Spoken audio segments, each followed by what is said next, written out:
kids out of class in January to congratulate her in January. She was valedictorian. She was number 9 in the class. But when they implemented this, I mean, you're saying we should give 3 years. They didn't even give that poor guy who thought he was valedictorian a half a year to find out. They literally called her in January and said, we've redone the way we're doing valedictorian. Congrats, it's you. So the fact that we did take a year is a lot more time, a lot more than a week, let me tell you. But anyway, so historically, we have always jumped right on our policies in Hemet Unified. So I just thought, I wanted you to share my pain over missing out on that $100. Thanks. Mr. Valenzuela? Yes, I'd like to mention that whoever did this, really, I just kind of had a chance to kind of peruse and just casually did a very good job. Whoever that was, Thank you did a very good job. Thank you very much. So what say you? When you say game the system under this current context, we are wanting, of course, kids to take a rigorous course load, but not to be penalized for other courses that are non-weighted courses.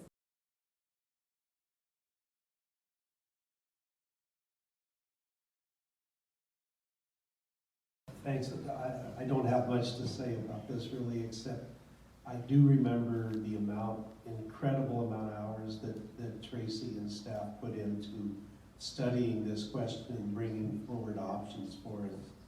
And I would almost guarantee that no matter what decision we come to, there will be somebody at that podium who wants it changed again. That just seems to be the nature of the beast. I think, however, there is a problem with maybe the way we implemented the program.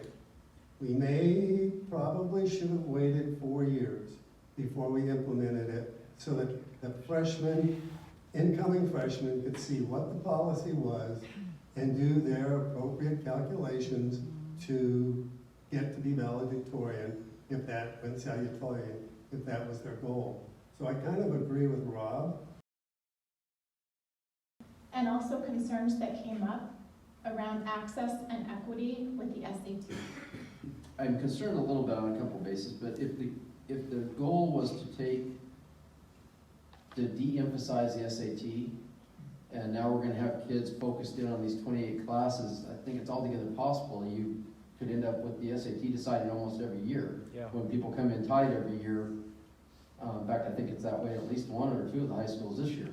Yes, where the SAT will be the complete deciding factor. it will be that at 2 of our high schools, correct, where students have taken the maximum number of rigorous courses they could. So all of their courses are weighted, and so at one particular site, there's a 5.0 tie, 3 ways. So yes, then the SAT becomes the deciding factor. So if we were trying to get to the point where the SAT, those students who can afford to take it multiple times and get a great super score,